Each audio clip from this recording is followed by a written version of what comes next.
Okay, welcome back. This is Roger Royce. This is Cancer Therapy Startups. For this session, we have a special session. It'll be a short one with Jennifer Kreick, who is a lawyer with Haynes Boone. And she is going to present to us on something that concerns almost everybody that's in the space, and that's just the HIPAA rules and the general regulatory environment around companies that do anything in the space. So, Jennifer, go ahead. You're on. Okay, thank you, Roger. So like Roger said, I'm Jennifer Kreick. I'm a partner in the healthcare practice group at Haynes and Boone. I know I have very limited time. I think we've only got about 10 minutes. And I am going to cover kind of big picture HIPAA. What I'd like to do is cover four main topics. And then if we have some time left, hopefully open it up to some Q&A. Overview of what we're going to talk about. What is HIPAA and why do we care? Who does HIPAA apply to? What is PHI? And what about cancer therapy startups? How does HIPAA apply to me? So that's kind of the big picture. Let me just jump right into it. HIPAA is a federal law that is establishing the minimum requirements for protecting the privacy and security of certain individually identifiable information. We call it protected health information, or PHI. HIPAA has a variety of requirements. So if you're ever thinking about signing a business associate agreement, don't just sign it, okay? We've got training requirements, policies and procedures, risk assessments and risk management plans that have to be documented, physical and technical security safeguards, breach notification requirements, all kinds of things going on. Generally, why do we care? We care because HIPAA is going to restrict uses and disclosures of this type of information, which is key for a variety of companies. So the restrictions are going to generally apply unless there's patient authorization that meets a very specific form, or there's another exception that permits the disclosure under HIPAA. Violations of HIPAA, that can result in financial penalties. It depends on the level of culpability, and even criminal penalties for intentional violations.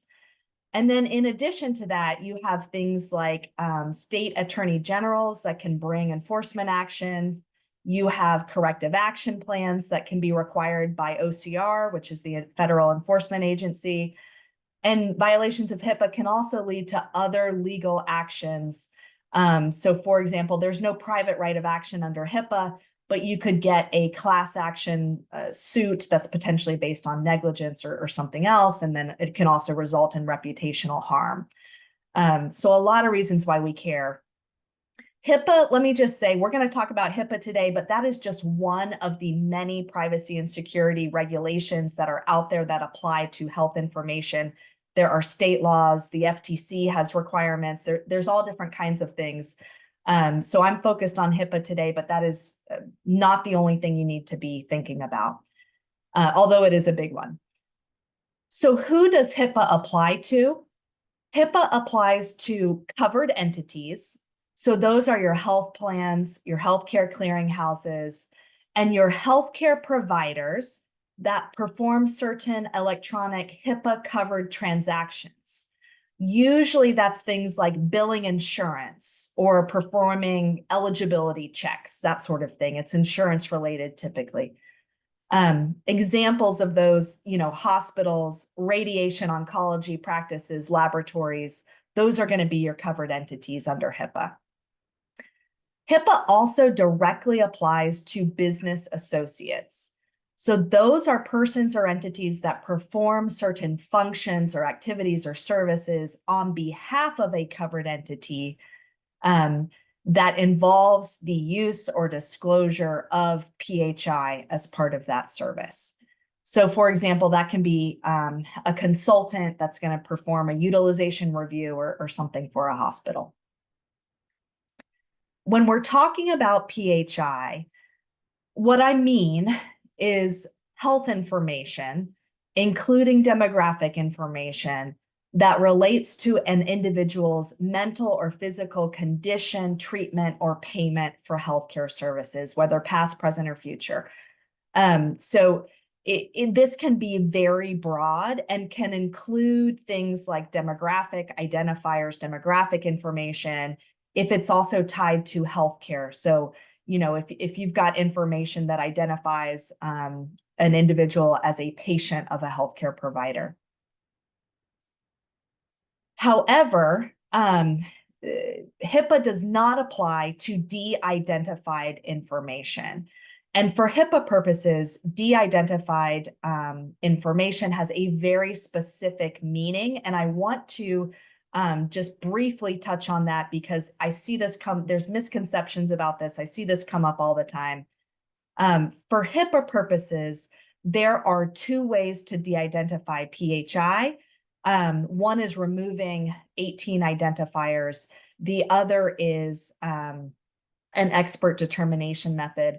When you're looking at removing the 18 specific de-identifiers, keep in mind that it's a very specific list. It's all elements of date. So you've got birth date, admission date, death date, laboratory testing date, IP addresses and device identifiers, as well as other types of kind of typically identifiable information. And then I know I just have just a minute or so left. So what about cancer startups? How does HIPAA apply to me? So that answer is going to depend, and it varies significantly based on the information you're creating or receiving, where it came from, and who you're acting on behalf of. So for example, you might be a covered entity, you might be a business associate, or HIPAA may not apply directly to you at all. But it may still affect you if it is going to apply to your customers or your partners who you're getting this data from. Roger, I know we're really tight on time. Do you want me to open it up for questions or? Unfortunately, we'll have to refer the questions to you by email. How do people get a hold of you, Jennifer? Yep. So my email address is first and last name at haynesboone.com. It's jennifer.kreick, Kreick @haynesboone.com. You can find me on our website as well. Okay, thanks very much. Okay.